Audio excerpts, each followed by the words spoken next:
va? Buena jornada para todos. ¿Cómo están? Venezuela, así iniciamos la semana con reconversión monetaria y económica. Preguntamos en redes sociales, ¿es un punto de inflexión, como dijo el presidente Nicolás Maduro? Sí, es histórico, posibilidad para responder, sí, tendrá su costo, o bien no tendrá su costo. Ya va a aparecer por allí nuestra pregunta. Estamos intentando abrir la red Twitter, así ya ven allí posicionado justamente ese interrogante y tienen la posibilidad de participar.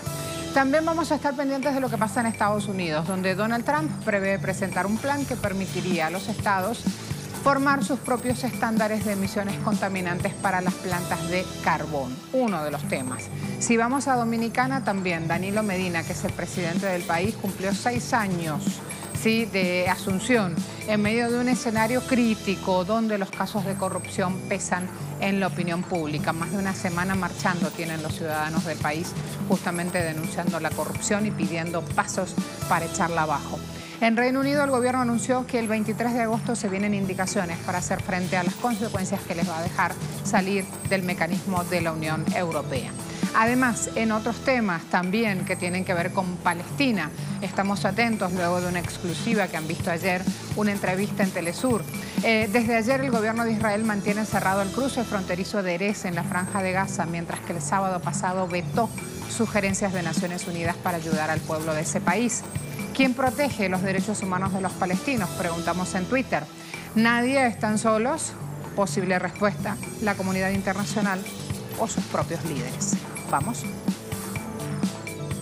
Este 20 de agosto inicia en Venezuela un nuevo ciclo con la aplicación de una nueva arquitectura económica anclada en la criptomoneda venezolana, el petro.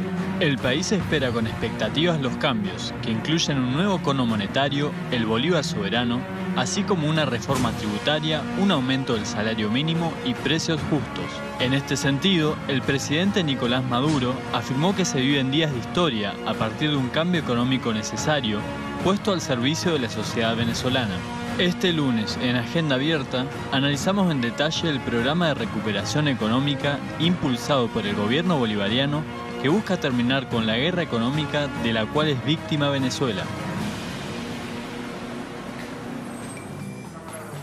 Fíjense algunas de las frases del presidente Maduro en el momento en el cual justamente se anunciaban estos cambios, terreno económico, estamos hablando.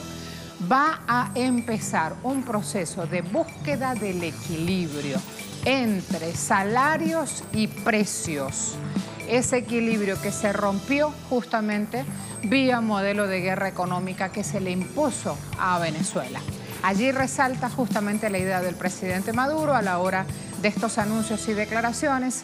Dijo, estamos garantizando que la cesta básica fundamental esté por debajo de medio petro. El martes vamos a estar publicando los precios para que el pueblo los defienda. ¿Ya tienen allí una palabra fundamental nueva en el vocabulario de los venezolanos? Sí, reciente, digámosla así, petro.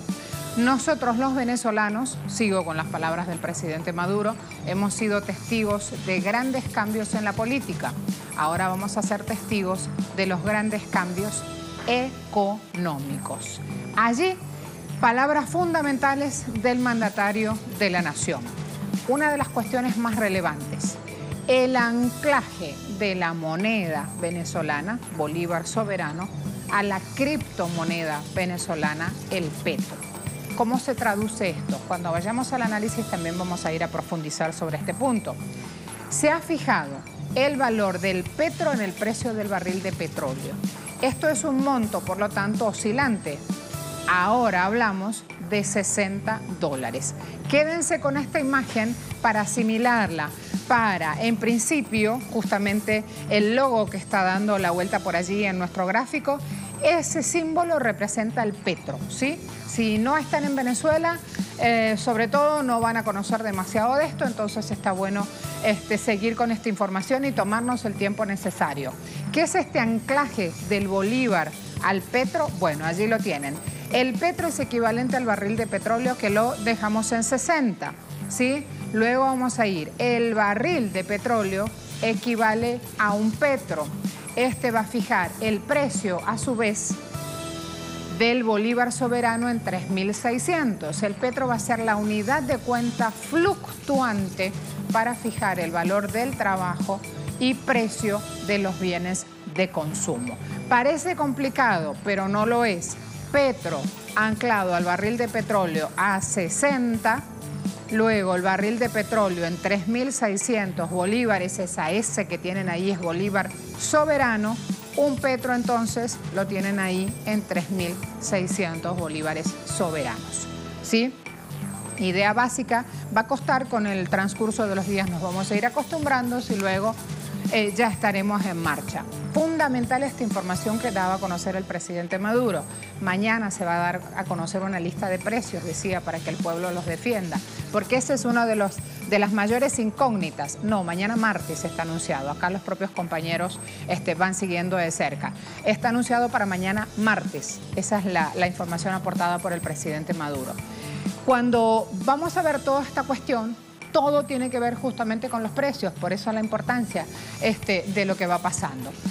Hay anuncios económicos vitales, hay un cambio de viraje anunciado justamente por el presidente Nicolás Maduro. Resaltan aquí algunos de los puntos, las decisiones sobre el salario mínimo, pensiones y base de salario para todas las tablas salariales del país a medio petro, ¿sí? Esto es fundamental, por eso lo hemos puesto en amarillo luego la traducción en bolívares soberanos. Hablamos entonces, salario mínimo, pensiones, base de salario para todas las tablas, a medio petro son 1.800 bolívares soberanos. Si me voy además a contarles la decisión de aplicar un bono de reconversión económica para adaptar de 600 bolívares soberanos a través del carnet de la patria, a 10 millones de carnetizados. ¿Qué parece o qué sale de esta frase así que parece tan fría? 10 millones de carnetizados son 10 millones de ciudadanos venezolanos que tienen en su poder este carnet que se llama carnet de la patria. Hay 10 millones de personas que van a recibir este bono de reconversión económica de estos 600 bolívares soberanos justamente para amenguar cualquier impacto que pudieran tener, o por lo menos para hacer el intento, porque está ahí la otra cuestión del comportamiento de los precios siempre latentes. Por eso habla el presidente Maduro de la importancia de salir a defender esos precios, ¿sí? Luego, como el gobierno es consciente que puede pasar que algunas empresas en los primeros días tengan un impacto que sea negativo, está diciendo, como gobierno nacional vamos a asumir por 90 días el diferencial de la nómina salarial de todos los pymes, hablamos de pequeñas y medianas empresas privadas del país, para buscar amenguar, bajar ese impacto. Esto se hace para evitar dos cosas. Por un lado, la excusa que tienen los privados de cubrir los nuevos salarios, cuando en todo este tiempo han tenido precios dolarizados, cobrados en bolívares, y se han hecho a la América, señores. Luego, también quieren bajar la otra excusa, que los privados no puedan subir los precios por nuevos costos laborales, dado que el Estado será el que soporte este coste en la etapa de transición. Ha dicho el presidente Nicolás Maduro, el que no pueda después de estos 90 días, que avise, y allí justamente una de las cosas que han quedado retumbando. Luego, otros anuncios importantes. ¿Cuál es la idea? Alcanzar déficit fiscal cero, sin la fórmula del Fondo Monetario Internacional. Sí, se hace, señores. Esta acción es un intento, claro está. Estamos en la etapa previa, estamos en la etapa del lanzamiento. Pero la idea es sin el Fondo Monetario Internacional y su receta. Entonces, empezamos a desgranar ahora cómo se va a lograr este déficit fiscal cero con una nueva política tributaria. Se subió el IVA. Se subió el IVA 4% más en bienes suntuarios, por lo tanto quedó en 16 bienes suntuarios, no afectando el IVA de bienes básicos. Ese es un buen punto también para ir aclarando, y por eso me voy quedando en cada una de las frases que resume, sintetiza mucho de la decisión y que es necesario ir haciendo pedagogía e ir contándola un poco más. Se sube el IVA en bienes suntuarios, estableciéndose en 16. No se afecta el IVA de bienes básicos. Exención de IVA a alimentos, medicamentos, higiene, bienes relacionados con la educación, con la vivienda tiene el mismo fin. con esto justamente se está cuidando. Se pretende recaudar más, pero sin afectar al que menos tiene, al ciudadano llamado, como llaman los expertos economistas, de bajo y medio ingreso. Son los que siempre están al borde de caerse y de no llegar a cubrir su cesta básica. Entonces, allí esa decisión contemplada por el gobierno nacional. Luego, hay una política de anticipos. Por lo tanto, se aseguran que las empresas paguen sus impuestos por adelantado para evitar que el Estado recaude tarde. Ahí, permítanme decir algo muy importante. Eso en Venezuela es mínimo.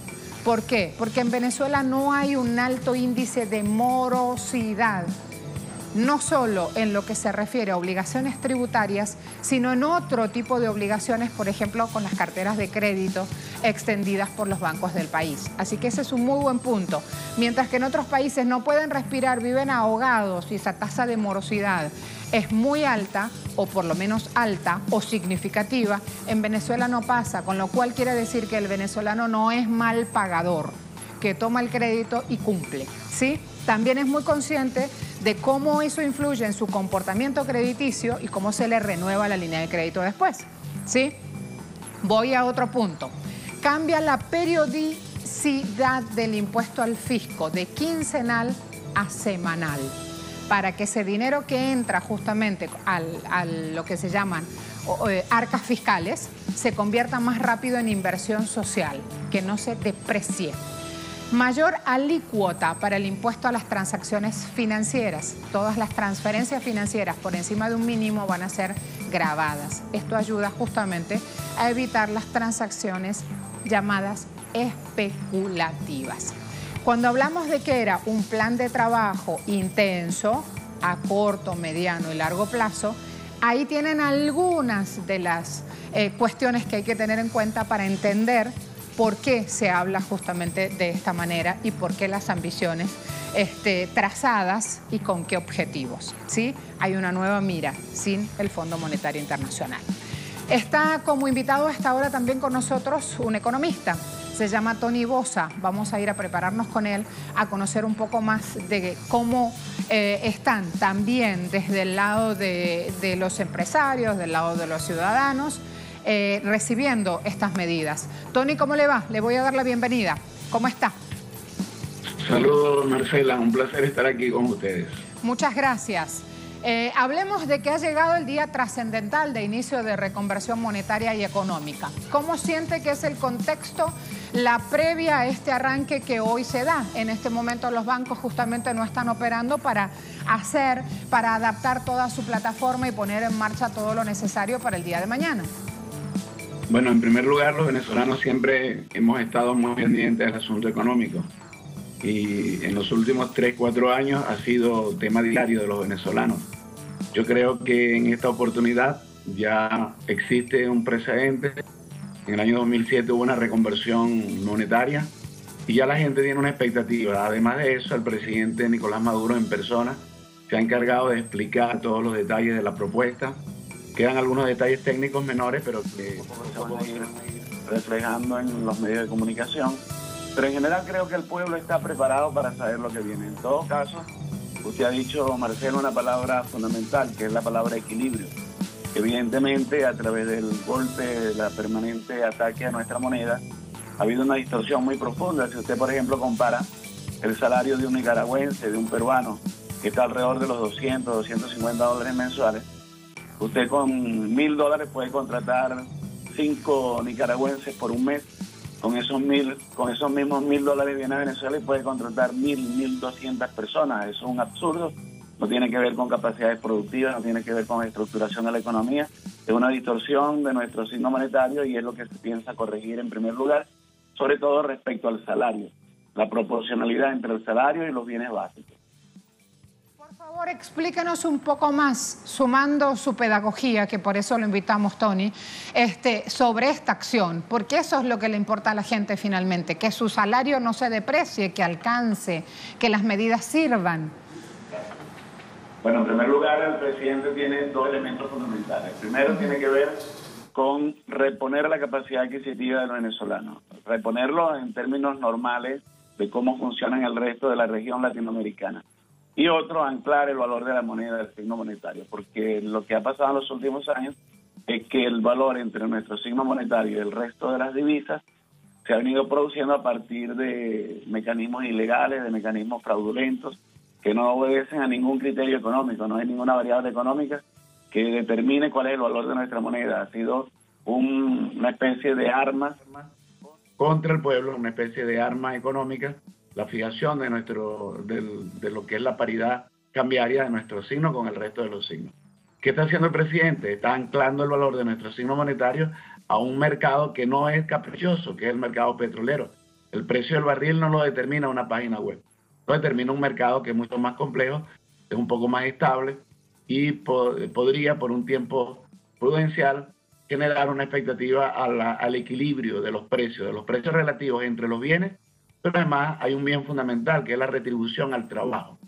El presidente está hablando de cómo ir reponiendo paulatinamente en la capacidad adquisitiva del venezolano. De hecho, en primer lugar, lo ha posicionado en un equivalente a $30, que todavía falta mucho por llegar al punto de equilibrio, pero es un buen comienzo y creo que además es una decisión muy correcta, muy inteligente, de manera de ir adaptando el resto del aparato productivo a este tipo de relación en una carrera que debemos ir hacia la reposición del poder adquisitivo. Ya los empresarios lo reconocen.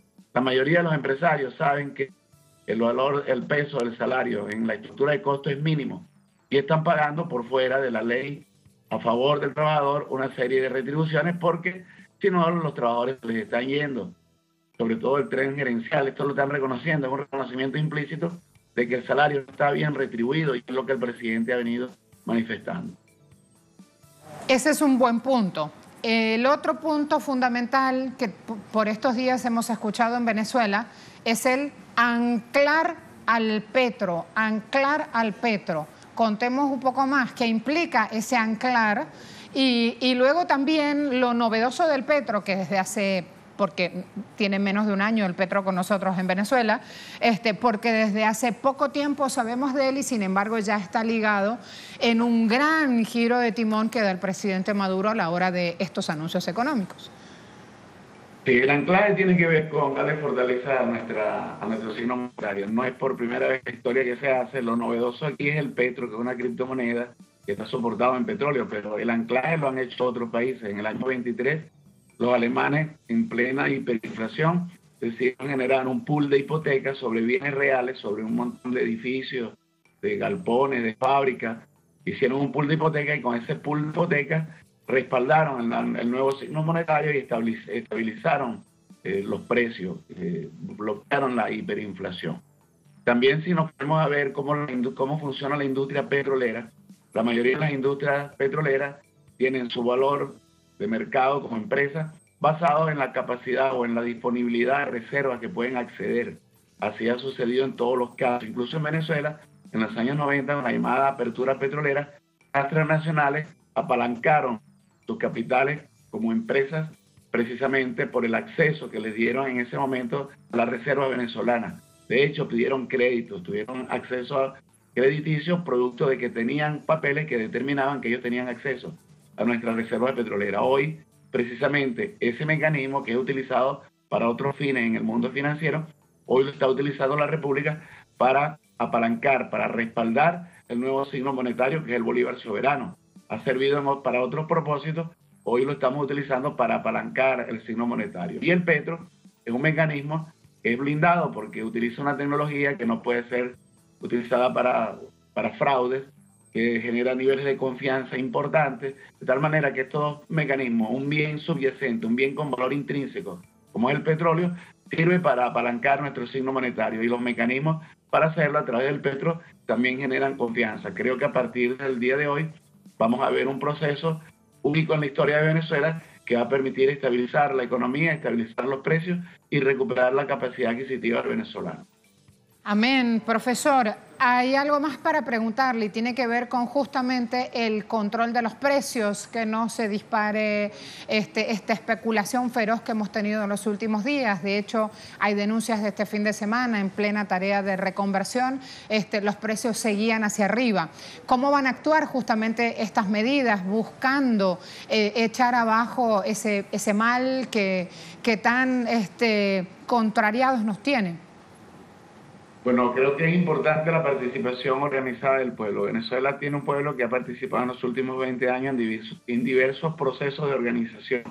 De hecho, tenemos organización en la VC, tenemos organización en los CLAC, que son los consejos locales de abastecimiento y producción.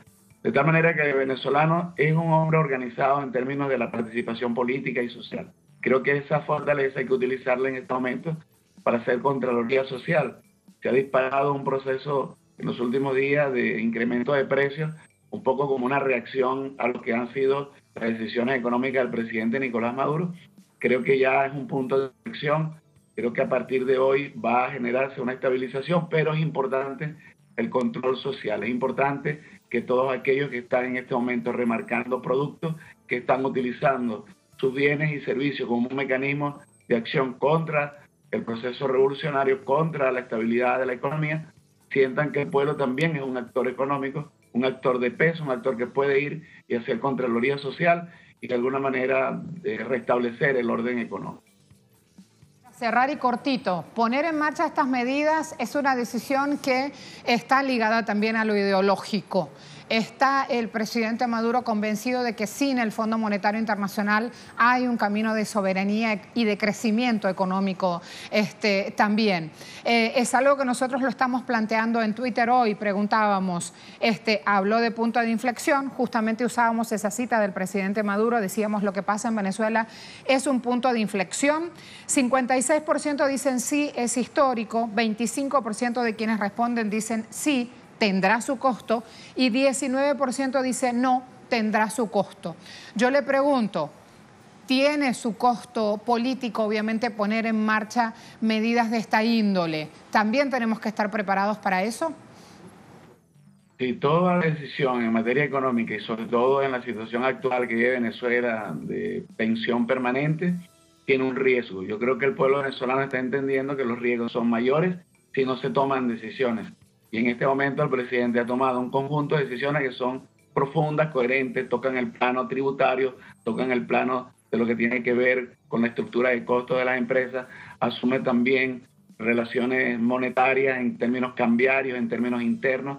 Es todo un conjunto de medidas que deben tender al equilibrio, a restablecer el nivel de consumo de los venezolanos. El pueblo venezolano sabe que estamos en momentos de tensión, pero creo que hay una gran comprensión del asunto. Está muy lejos este cuerpo de medidas de lo que normalmente hace un Fondo Monetario Internacional. El principio filosófico que reposa detrás de todas estas decisiones es la protección al pueblo venezolano, muy contrario a lo que ha sido la historia de todos los paquetes del Fondo Monetario Internacional.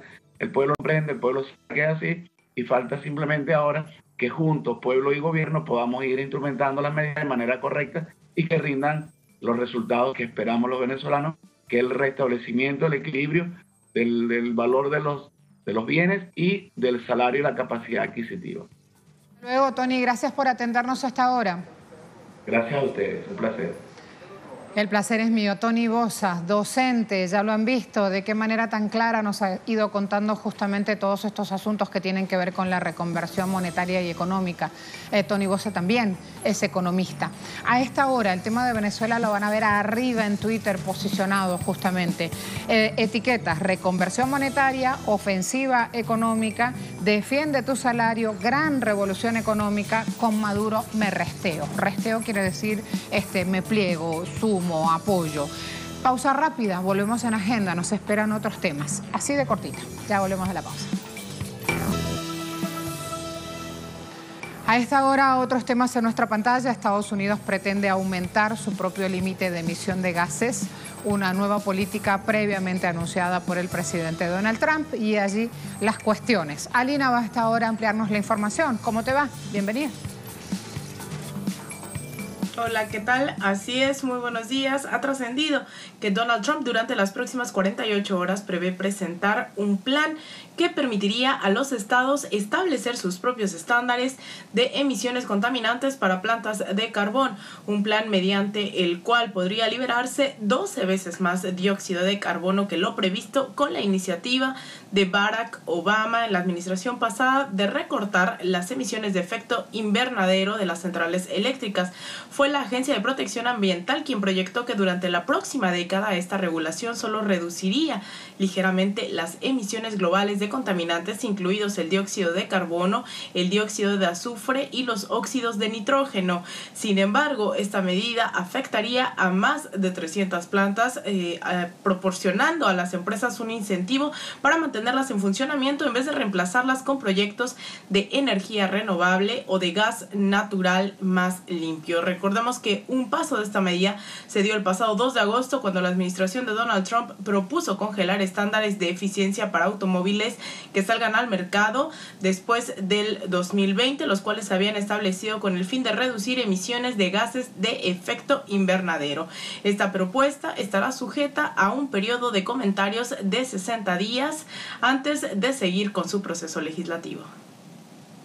Muchas gracias, Alina. Vamos a conocer también esta realidad. Pasa en República Dominicana. Danilo Medina, que es el presidente, cumplió 6 años de gestión en medio de un escenario de crisis. Hay casos de corrupción denunciados por los ciudadanos del país.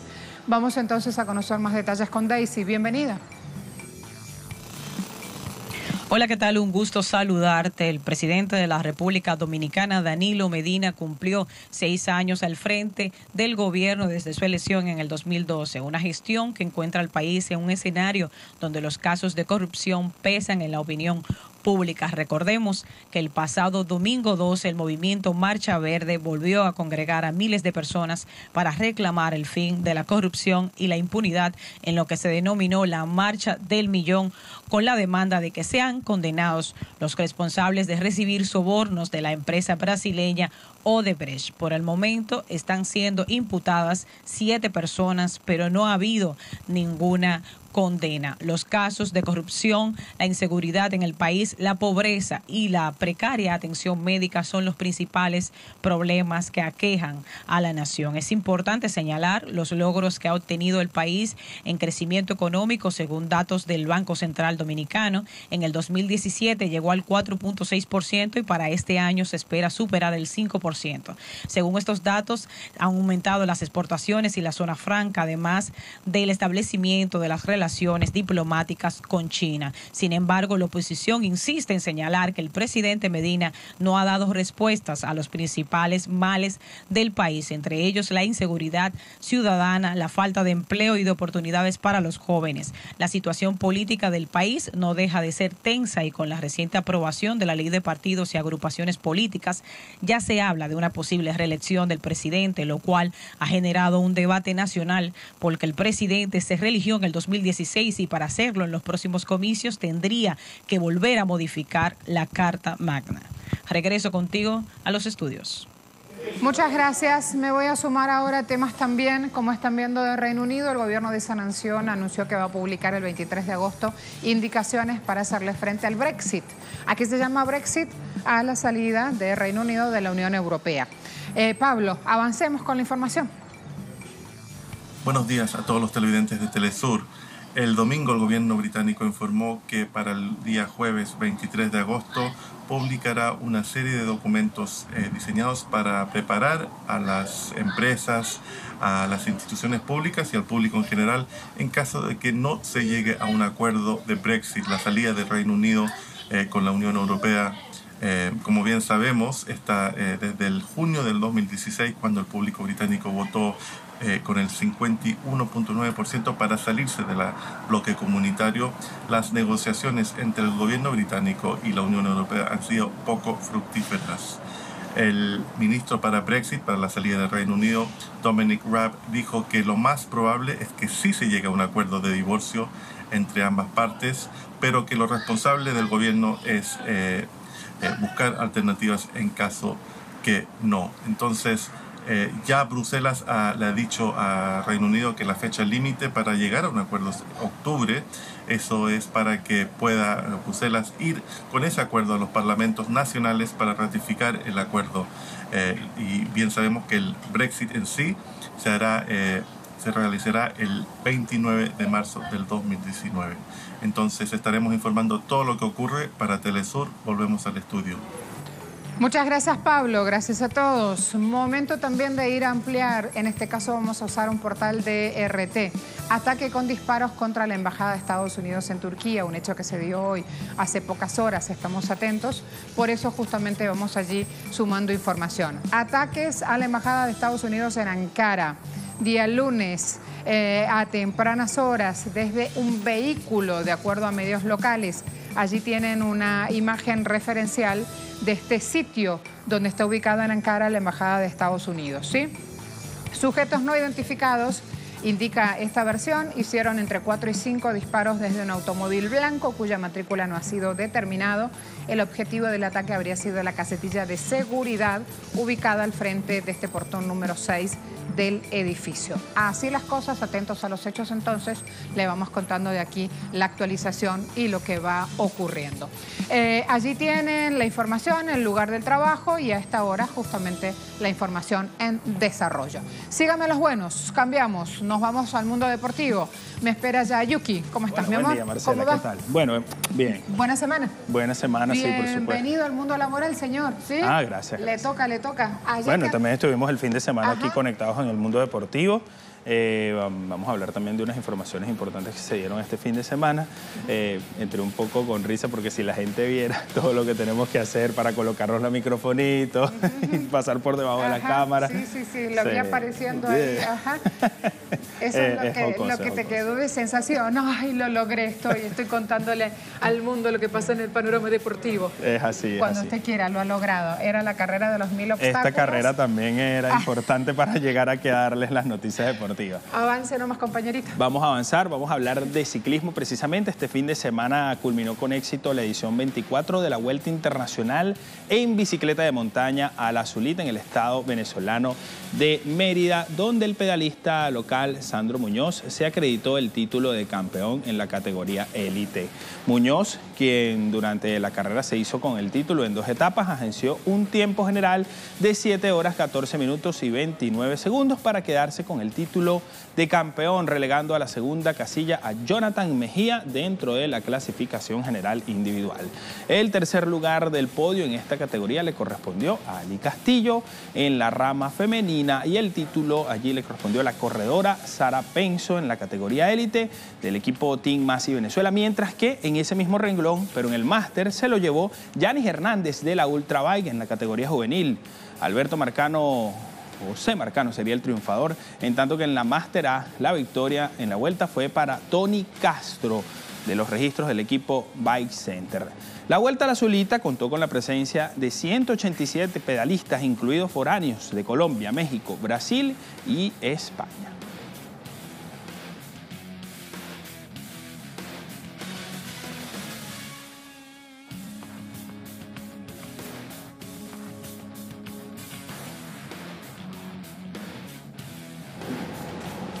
Bien, seguimos metidos en temas de ciclismo, pues ayer también concluyó la Vuelta a Colombia con el ecuatoriano Jonathan Caicedo, campeón de la edición 68 del Giro Internacional, histórico primer ecuatoriano ya en imponerse en la edición 68 del Giro de Colombia. La etapa 13 de la Vuelta a Colombia, última de la competencia, con 103 kilómetros en un circuito por las vías de Medellín. Ayer el ecuatoriano Caicedo se coronó campeón de esta Vuelta 2018 en la competencia ciclística. Por otro lado, el oriundo de Paipa, Juan Sebastián Molano, allí lo vemos, del Team Manzana Postobón, se llevó la etapa sumando 3 triunfos en la edición 2018 de la Vuelta. En temas de fútbol, Franco Armani batió el récord de imbatibilidad en el arco de River Plate en Argentina en el partido ante Belgrano de Córdoba en el Estadio Monumental y superó así la marca histórica de Amadeo Carrizo. Armani llegó a los 800 minutos con Valle invicta y alcanzó una marca histórica para la institución de Núñez. En 1968, Amadeo Carrizo, considerado como uno de los mejores arqueros de la historia del fútbol argentino, recibía un gol en contra tras 769 minutos de imbatibilidad en el torneo local y tuvieron que pasar al menos 50 años para que alguien lo superara. En Argentina, quien tiene el récord de imbatibilidad es Carlos Varicio, quien llegó a estar en 1075 minutos con el arco en cero. Recordemos que el último gol que había recibido Armani fue de Fernando Márquez, defensa justamente o de Defensa y Justicia el pasado 1 de abril de este año por la fecha número 21 de la Superliga 2017-2018. Esperemos entonces que lo mantenga en cero. Y hablamos de noticias de béisbol. El infielder venezolano de los Astros de Houston, José Altuve, recibió el alta médica y podrá iniciar el proceso de rehabilitación para volver a la acción de Houston con la intención de volver a la liga de semana. Fuera de acción desde el pasado 25 de julio por molestias en su rodilla derecha. El oriundo de Puerto Cabello batea ya registra un promedio del bate de 329 con 9 jonrones y 46 remolcadas en 104 partidos. Las noticias más destacadas este fin de semana. Telesur a las 8 de la mañana. Va mi canto de hincha. Armani, Armani. Pausa rápida. Qué bien. Qué bien por Armani, claro que sí. Gracias, mi amor. Nos vemos, ¿sí? Dale, cómo 8 de la mañana. 8 de la mañana allí, en Dale, vivo. pues.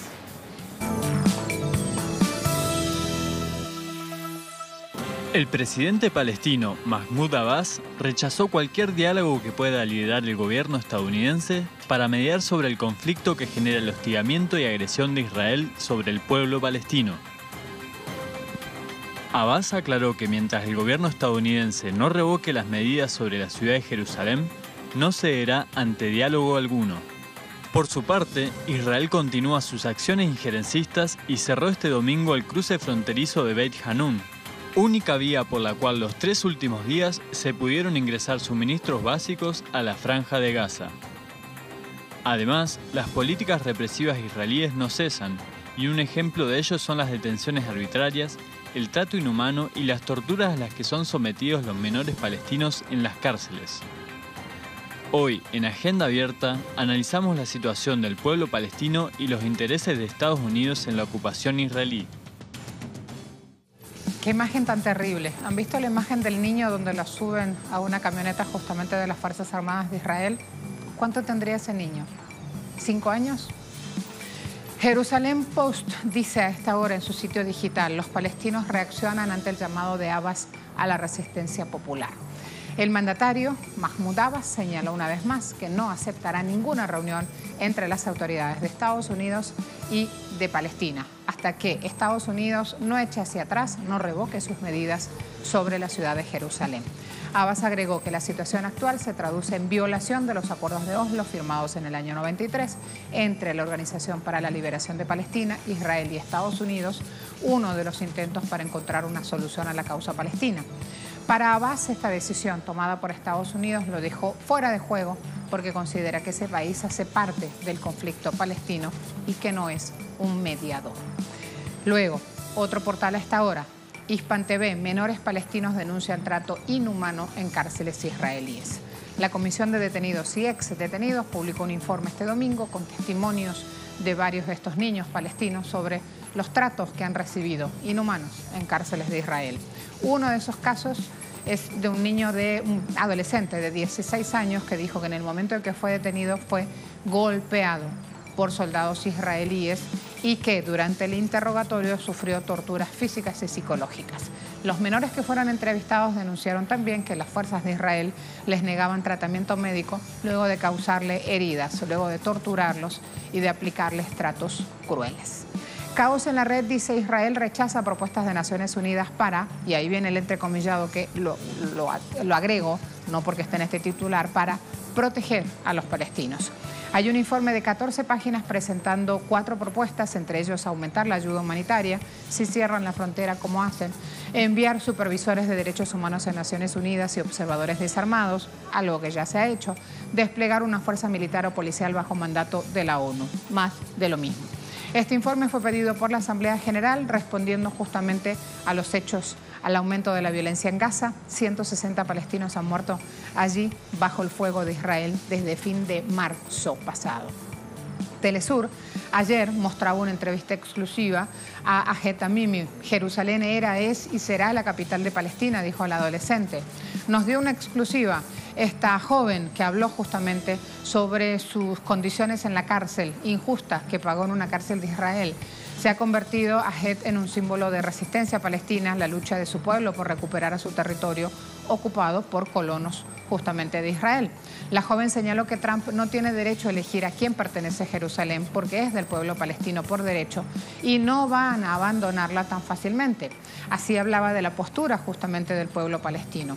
La joven cumplió 17 años, estaba en ese momento en la cárcel, enfatizó que los palestinos no estamos contra los judíos, estamos en contra del sionismo. Es diferente ser judío y ser sionista. Y ahí fue justamente sobre el punto. Mayor ampliación lo buscan en nuestra página web, también en YouTube hay distintas vías para justamente ver la entrevista completa y la otra opción, por supuesto, es la de siempre, la clásica, poner a grabar la entrevista porque va a tener distintos horarios en los cuales vamos a tener la posibilidad de verla nuevamente. Hay algunas imágenes recientes de estas acciones sionistas de Israel y de Estados Unidos contra Palestina. Vamos a ir a reseñarlas. Miércoles, hablamos de 4 de diciembre año 2017. Estados Unidos reconocía a Jerusalén como capital de Israel. Luego que Estados Unidos diera ese paso, se unieron otros, caso Guatemala, Honduras, Paraguay.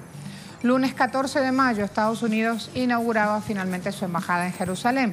El 19 de julio de este año, Israel aprobó la ley del Estado para la Nación Judía, que indica que Jerusalén es la capital de Israel. Saca justamente de Palestina esa posibilidad. Y además hay una cifra aproximada de civiles palestinos asesinados a manos de Israel que hay que decir ya asciende a 160 y hay miles de heridos. Además, esa cifra, lo que está abajo de todo es justamente el resultado, solo en este último tiempo de estas acciones contra el pueblo palestino, acciones que hacen justamente Israel y Estados Unidos. Ahí tenían parte de esas hostilidades y esa guerra. Ahed Tamimi ayer, en esta entrevista exclusiva para Telesur, decía, resaltaba conceptos muy importantes para entender lo que está pasando el pueblo palestino. Ella soñaba, dijo, espero que haya presión política y apoyo a la causa palestina, apoyo a los otros presos y presas, como ha ocurrido en mi caso, porque hay casos que necesitan más apoyo del que he tenido yo. Tiene una hermana, primos encarcelados, ella y su mamá son las personas que resultaron en libertad. Pero ella misma dice, no me puedo sentir contenta si esto está pasando y no solo con integrantes de mi familia, sino con integrantes de mi pueblo. Me voy con Galeb Moussa, analista internacional, experto en temas de Medio Oriente, para plantear más de lo ocurrido, sobre todo con esta decisión, donde Estados Unidos quiere inmiscuirse en temas de Palestina y se arroga un papel del cual no es dueño. Ayer hablaba de eso Tamimi. Bienvenido, Galeb, ¿cómo te va? ¿Qué tal? Buenos días, Marcela, ¿cómo estás tú? Y mi saludo de siempre para la audiencia de Telesur y para ti en especial. Gracias. ¿Viste la entrevista? ¿Tomaste algunos conceptos de Tamimi que nos daba en exclusiva? Sí, en realidad conozco el pensamiento de Ahed Tamimi, conozco el pensamiento que tienen en común los palestinos y que aparte tiene en común también con todo el pueblo árabe islámico. No es algo que sea ajeno a nuestro conocimiento, esas posturas. Jerusalén era, es y será la capital de Palestina, decía ella, y esa es la frase que justamente se ha convertido en titular en medios de la comunicación, medios regionales que han tomado esta entrevista como referencia. Creo que es importante... Y la causa de la madre causa de los árabes y los musulmanes. Es que iba a decirte, ese es justamente el gran tema, el génesis para entender qué es lo que pasa con el pueblo palestino. Ampliemos, Galeb, por favor. Bueno, en realidad nosotros siempre decimos y tratamos de explicar al mundo que primero, Palestina dejó de ser una causa exclusivamente de los palestinos, o de los árabes, o de los musulmanes, o de los cristianos palestinos. Es una causa de todo el mundo, por la injusticia que se viene viviendo desde antes de 1948, porque ahora está la nueva tendencia a creer que todo esto comenzó en 1967 con la Guerra de los 6 días y la anexión por parte de Israel del Golán y del Sinaí y de Jerusalén occidental. No, esto comienza en 1948 con la ocupación completa. Por otro lado, ya me parece que era hora que Mahmoud Abbas ponga un fin a la injerencia de los Estados Unidos en los asuntos palestinos, porque nunca demostró Estados Unidos ser imparcial. Siempre que intervino en algún plan de paz, más allá de las fotos muy bonitas que vimos en Camp David hace muchísimos años, los acuerdos de Madrid, los acuerdos de Oslo, Israel siguió avanzando, siguió ocupando más territorio, siguió con la limpieza étnica, y los palestinos lo único que obtuvieron fueron más muerte y menos tierra. El punto en cuestión ahora es, Estados Unidos, vía Naciones Unidas, quiere participar de lleno y promete que va a buscar una solución de paz para el pueblo palestino. ¿Esto es así? ¿Esto es creíble? ¿Por qué se mueve justamente Abbas al responderle y decirle, usted hace parte de esta cuestión, no es un mediador externo, por llamarlo así? Jamás un miembro de Al-Fatah, ya sea Yasser Arafat, ya sea Mahmoud Abbas ahora, se ha negado a que Estados Unidos tome cartas en el asunto, intervenga en la cuestión palestino. Sin embargo, esta vez se negó. Se negó porque ya no tiene sentido, ya fueron demasiadas las veces que Estados Unidos decía una cosa y hacía otra, y lo está haciendo con el resto de los países con otro tipo de cuestiones. Me parece muy bien. Estados Unidos no puede ser un mediador imparcial y las Naciones Unidas tampoco, porque fijémonos que no ha podido aplicar ninguna de las resoluciones que emitió en contra del Estado israelí en los distintos temas, ya sea la tortura, la violencia, la ocupación. Israel nunca acató una sola resolución de las Naciones Unidas y tiene más de 100 resoluciones en contra de Israel y no acató ninguna. Gracias, Galeb. Hasta un próximo encuentro. Hasta la próxima, Marcela. Un abrazo grande. Igualmente, seguimos los hechos. Desde ayer el gobierno de Israel mantiene cerrado el cruce fronterizo de Erez en la Franja de Gaza, mientras que el sábado pasado vetó sugerencias de Naciones Unidas para ayudar al pueblo palestino. Preguntamos entonces quién protege los derechos humanos de los palestinos, un tema sobre el cual Estados Unidos cada vez que puede se erige justamente como el policía y protector del mundo. 71% de los que respondieron a esta pregunta dicen nadie protege a los palestinos, están solos. 7% habla de la comunidad internacional y su rol y su acción, y estas 100 condenas logradas en Naciones Unidas a las cuales aludía nuestro invitado, pero que no han tenido ningún efecto real, no han tenido ningún aterrizaje real en los hechos. Y 22% dicen la protegen sus propios líderes. Allí tenían nuestra pregunta en red social, tienen a lo largo de la jornada la posibilidad de seguir participando y responder. Hasta aquí nuestra agenda abierta. Gracias a todos.